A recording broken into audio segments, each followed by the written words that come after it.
Hi, I'm Bonnie, and today I'm going to read Rainbow Magic's Joy the Summer Vacation Fairy Rainbow Magic Special Edition. Hi, I'm Bonnie, and today I'm going to read Rainbow Magic's Joy the Summer Vacation Fairy Rainbow Magic Special Edition. Hi, I'm Bonnie, and today I'm going to read Rainbow Magic's Joy the Summer Vacation Fairy Rainbow Magic Special Edition. Hi, I'm Bonnie, and today I'm going to read Rainbow Magic's Joy the Summer Vacation Fairy Rainbow Magic Special Edition. Joy the Summer Vacation Fairy by Rainbow Magic Special Edition by Daisy Meadows.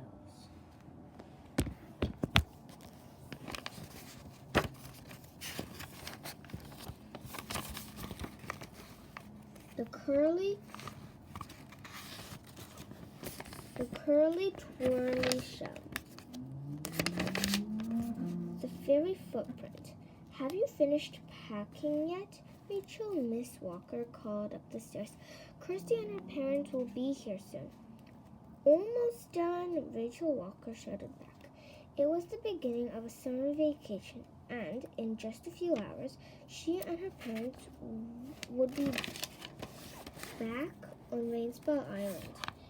Even better, Kirsty Tate, Rachel's best friend, was going to be staying there with her parents too. The two girls had met on that same island the summer before. It had been a magical time.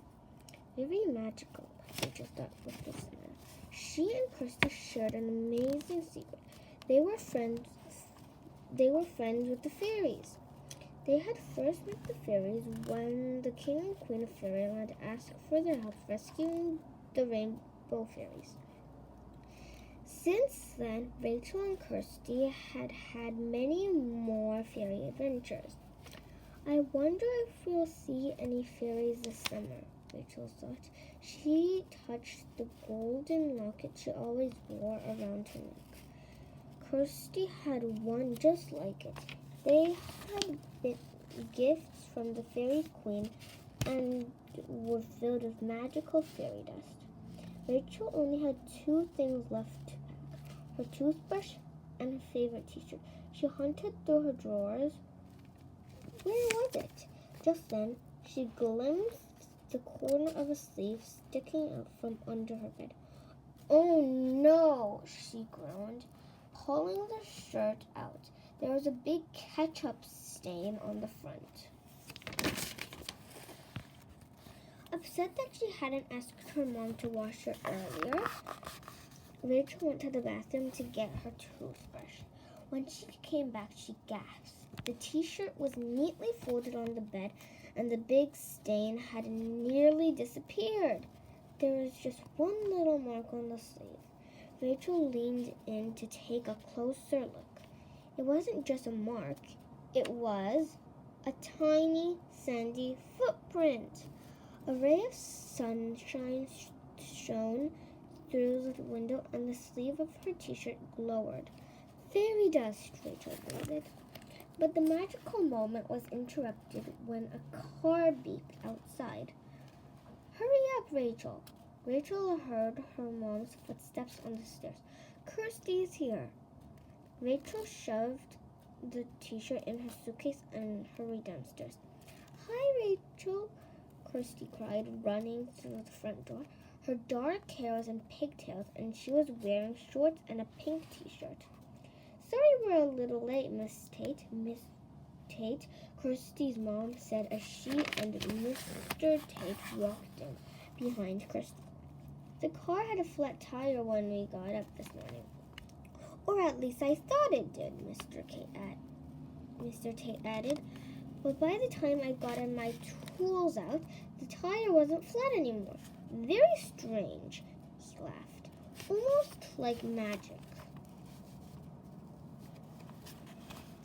Rachel and Kirsty exchanged looks. Magic! Rachel wanted to tell Kirsty about the fairy footprint, but she couldn't say anything in front of her parents. Kirsty, do you want to come and see my new comforter before we leave? Sure, Kirsty replied. They ran upstairs. Kirsty seemed to realize that the comforter had just been an excuse. She glanced quickly at it. It's beautiful, she said before turning back to Rachel, her eyes shining. So, do you think my dad's tire was fixed by magic? It was really weird. I was with Dad when he went back with the tools, and I thought I heard some music. It was like the bells on an ice cream truck. Rachel couldn't hold her news in any longer. I bet it was magic, she said. A fairy's been here too. Really? Kirsty asked. Rachel nodded and told Kirsty about her t-shirt. There was a tiny sandy footprint on it, she said. It must have been made by a fairy. Let's look around, Kirsty exclaimed. Maybe the fairy's still here. Rachel and Kirsty had just started looking when Mr. Walker opened the door. Come on, you two. If we don't leave now, we'll miss the fairy. The girls took one last look around Rachel's bedroom, then followed Mr. Walker downstairs. They piled in Rachel's dad's car and set off for the fairy.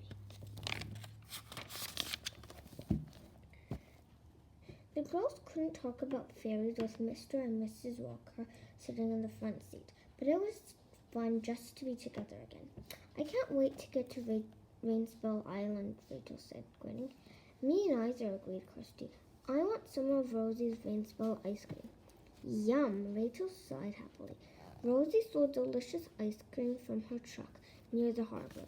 I can't wait to go swimming at the beach and wade in the tide pools, Kirsty said. They grinned at each other. Their vacation was going to be so much fun. As they got on the ferry, Mr. Tate looked up at the blue sky. It should be a very calm trip, he commented. Good, said Miss Walker. I don't want to feel seasick. While the ferry chugged across the flat blue water, Rachel and Kirsty watched eagerly for a glimpse of Rainspell Island. There it is, Kirsty exclaimed as a rocky island appeared on the horizon. Suddenly, she shivered. The sun went behind a cloud. The girls looked up. Big black clouds were racing across the sky. The sea's getting rougher, Rachel said. Wow, what a quick change in the weather, Mr. Tate exclaimed. Do you think it's magic? Rachel whispered to Kirsty. Maybe it has something to do with Jack Frost, Kirsty whispered back. The fairy lurched over a wave, and she grabbed onto her seat. I don't feel very well, Miss Walker said, looking green. I think I'd better go inside. Are you coming, girls? No, we'll stay out here, Rachel said. The waves were really choppy now, and the wind was freezing, but she wanted to talk to Kirsty alone. Okay, but if it gets any rougher, I want you both to come inside, replied Miss Walker. It has to be magic, Kirsty said to Rachel as soon as their parents had left. I bet Jack Frost is up to something, Rachel replied. The waves got rougher and rougher. I think we should go inside, said Kirsty, looking worried. Rachel nodded. Holding on to the nearby seats, they staggered towards the door. Suddenly, a big wave tossed the boat upward. Kirsty stumbled and fell, landing next to a pile of ropes. Fighting to keep her balance, Rachel hurried after her friend. Are you okay? Kirsty nodded. Yes, thanks. As she started to get up, Rachel grabbed her arm. What's that? What? Kirsty asked. That noise, said Rachel. Listen. They both listened. They could hear a tiny groaning sound coming from somewhere nearby. And one of the coils of rope looked a little glittery, even though the sun wasn't shining.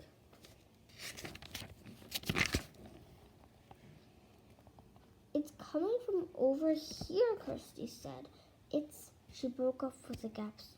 Oh, there was a fairy lying under the rope.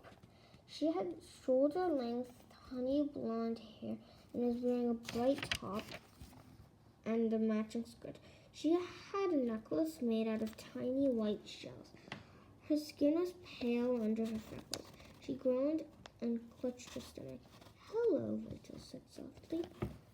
The fairy jumped. For a moment, she looked scared, but then she smiled. "Oh, hello. Aren't you Rachel and Kirsty?" she asked. "Yes," Rachel replied.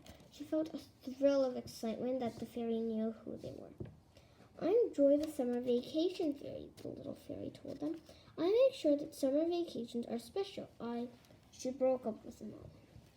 "Are you okay?" Kirsty asked. "No, I feel awfully seasick," said Joy. "And it's all Jack Frost's fault.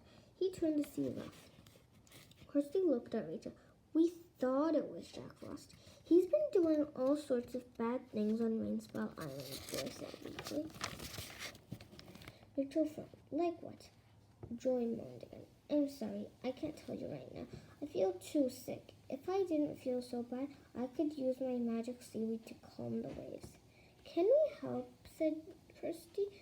Joy nodded and opened her fairy-sized beach bag, which was covered with tiny embroidered shells.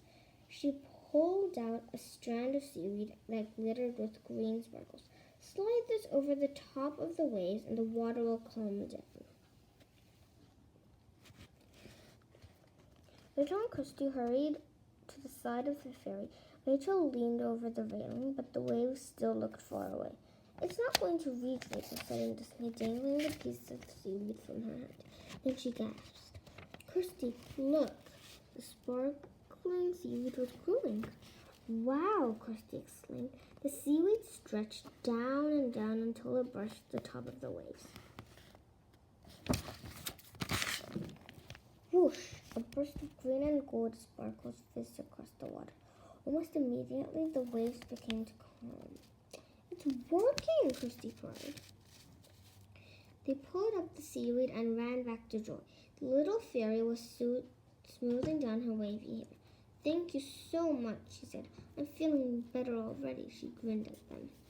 "Did you notice that I was at your houses today?" "You cleaned my t-shirt," Rachel said. "And fixed my dad's tire," Kirsty added. Joy nodded. "I was trying to make sure Jack Frost didn't keep you from getting to Rainspell Island on time. I really need your help. The goblins have been wrecking everyone's vacations because Jack Frost wants Rainspell Island all for himself." Her wand suddenly made a tinkling sound just like the bells on an ice cream truck. Kirsty nudged Rachel. "That's the noise I heard when my dad's tire was being fixed." "Oh, goodness!" Joy exclaimed, looking at her wand. "There must be a new problem on the island. I'll tell you all about Jack Frost later. Thanks for helping me." She flew into the air in a burst of golden dust. The next second, she was gone. Kirsty beamed at Kirsty. Rachel beamed at Kirsty. "It looks like we're going to be having a fairy adventure this summer after all."